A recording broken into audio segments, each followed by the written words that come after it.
and I played on the University of Texas football team together.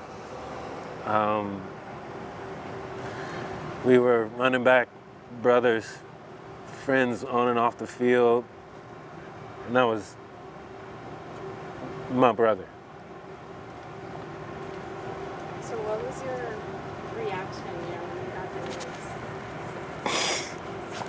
Well, some of the guys try to stay in contact, and so we're on a group text together, and I got just a regular group text from the guys, and it said that this was a possibility. And so I was like, nah, this couldn't be. So I texted him and I said, what's up, man? Are you good? And just reports just started flooding in from other guys and from media and also from social media saying that the unthinkable had happened this morning. And that's really how I found out. I know you talked about you just saw him. Yeah. I think it was about a week or so. We took our kids to the water park. I had just moved back into town recently, and we were really excited to get back together and hang out. We were making plans to do stuff in the future and to just share life again together, proximity-wise. I mean, it was cool to see him because he had a salt and pepper beard. And it's just it's funny to see my friends and people who we were kids together, just grow up. He got that old man beard, and I was just messing with him about it. And we took a picture at the park, just him and I, and we just talked about how life has been, how growing up has been, life after football. We both got a distinct privilege to play in the NFL, and we just talked about our families and our struggles and our triumphs and the things that we were proud about, and just our relationship with God and our relationship with each other and our relationship with our other friends. It was just so real. That guy was a real one for sure. When knowing that you were just with him, when you heard the news, what was going through your head? What was the what? Well, knowing you were just with him a week ago, when you heard the news and it was confirmed and you found out that he had passed, what was going through your head? I mean, to be honest, I've been in tears all day.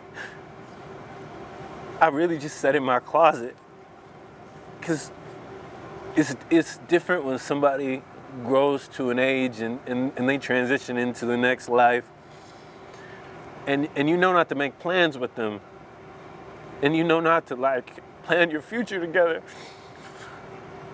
But we had made plans to do stuff.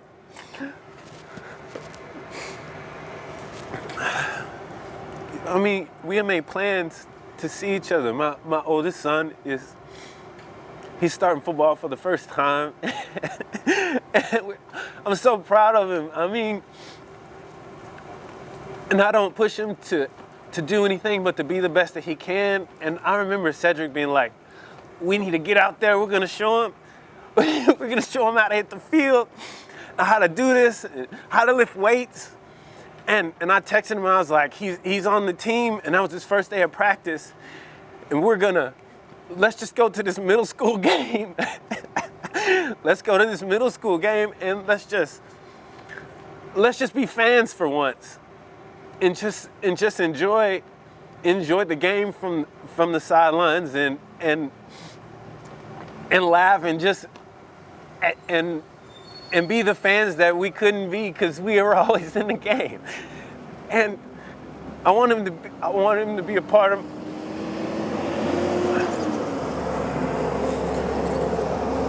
I want him to be a part of my life.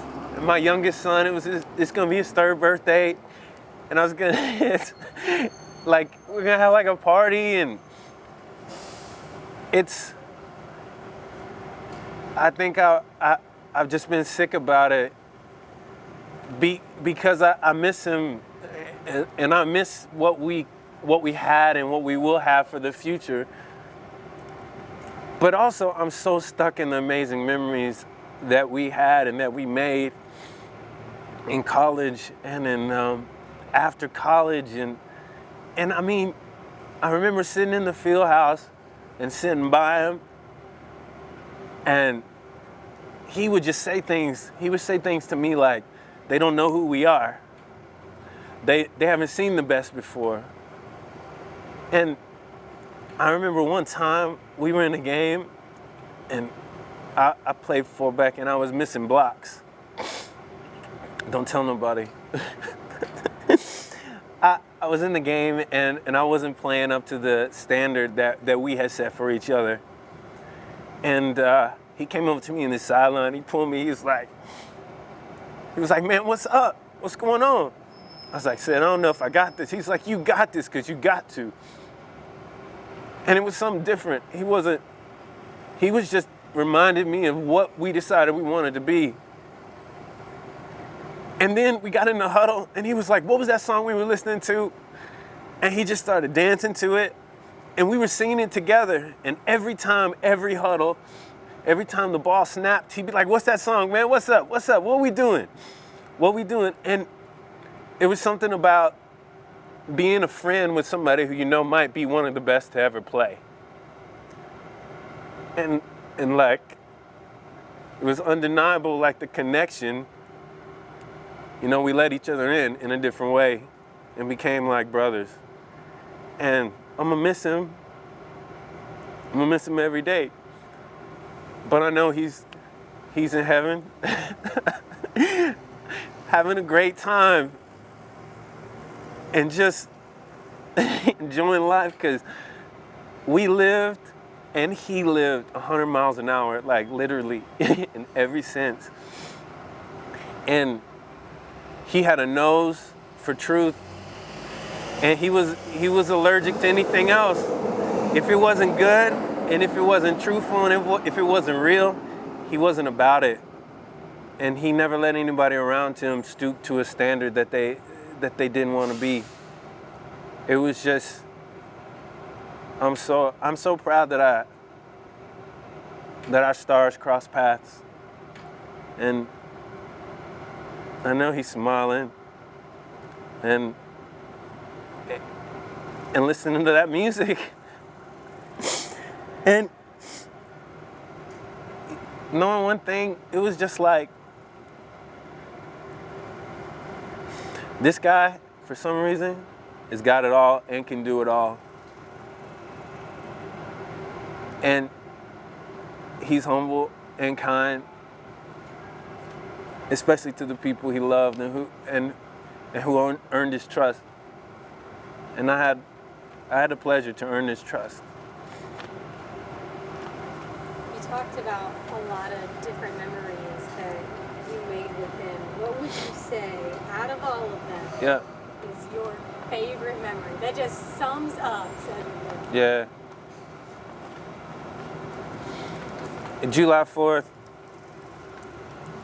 for some reason, July 4th for us was like this day where everything was magical. And I remember this one July 4th, we got up, we had fireworks. I think we bought way more fireworks than any college student should ever have. We took those fireworks with a group of our friends. Y'all know who you are.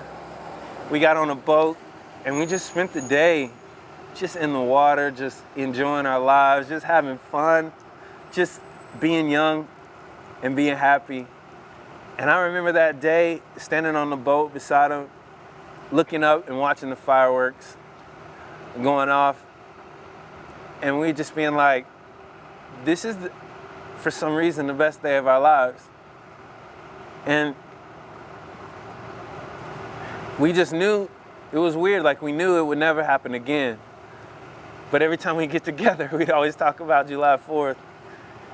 Because that nostalgia of being together, being in the locker room, making memories outside of the game, not just on the field, was really special. And to be at the caliber of athlete that he was, not just winning the game, it was also about off the field, how we could help people, how we could do things differently, how that we can change the game and make things big again. So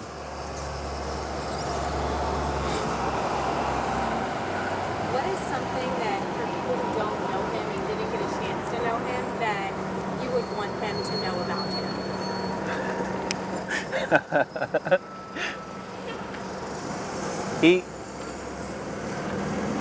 He was kind. He was kind, he was funny, and he actually cared.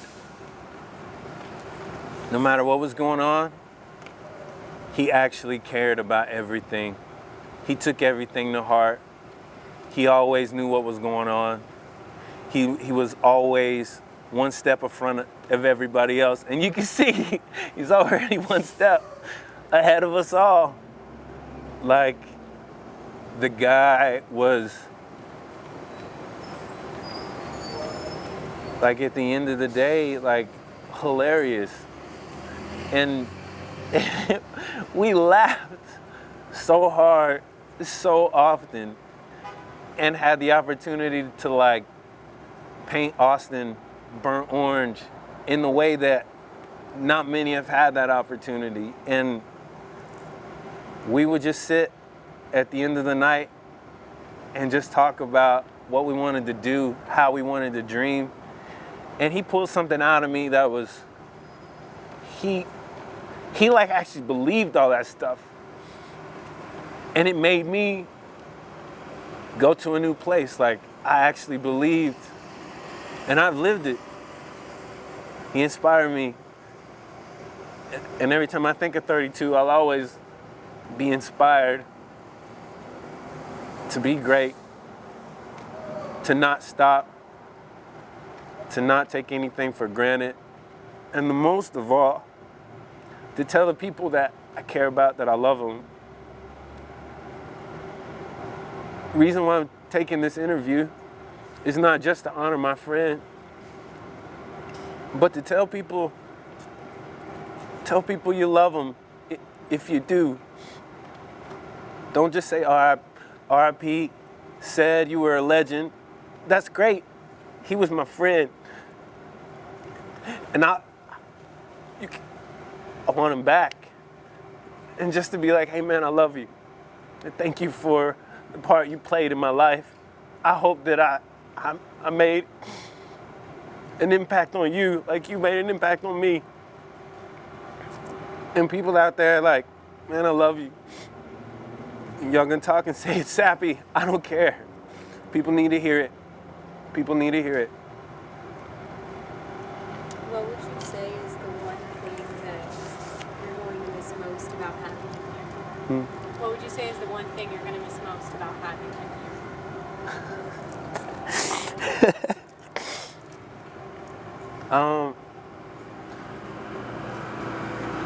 The one thing is, I think the one thing is to be a man that's 6'3", 225 pounds, and to be somebody who has been seen as like this big person, this rock for people. But I think he was the only person that I got around, and I felt his strength.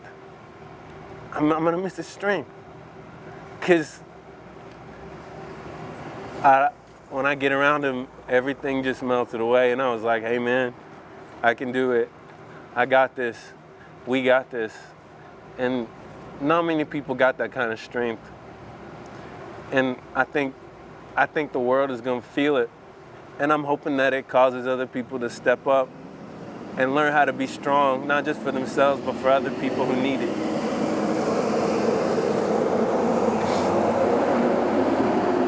What does it mean right now, being back here, where you guys met, where a lot of your memories were made, as far Yeah, I mean, we learned so much here. This was school.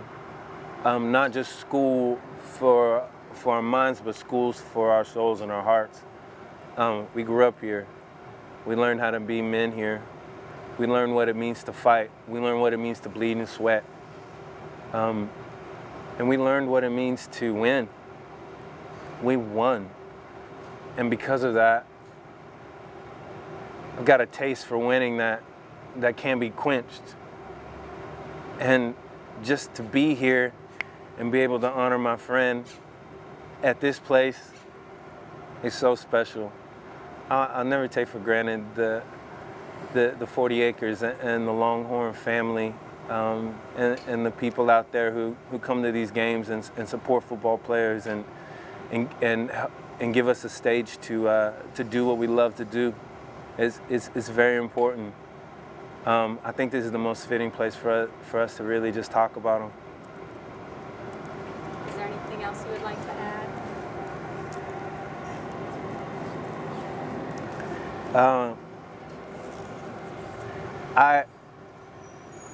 I want everybody to take these things that can seem so dark and so grim and not run away from it, but run into it and know that there's light in here and that there's good, and that if you take anything away from this, you can do it. You're strong. You can make it. You're not alone out there. No matter how you feel, there's people out there who care about you. And to all my Longhorn brothers who maybe I haven't seen in years, and hey guys, we can do it. We still got it. We're not forgotten. And I want y'all to know that.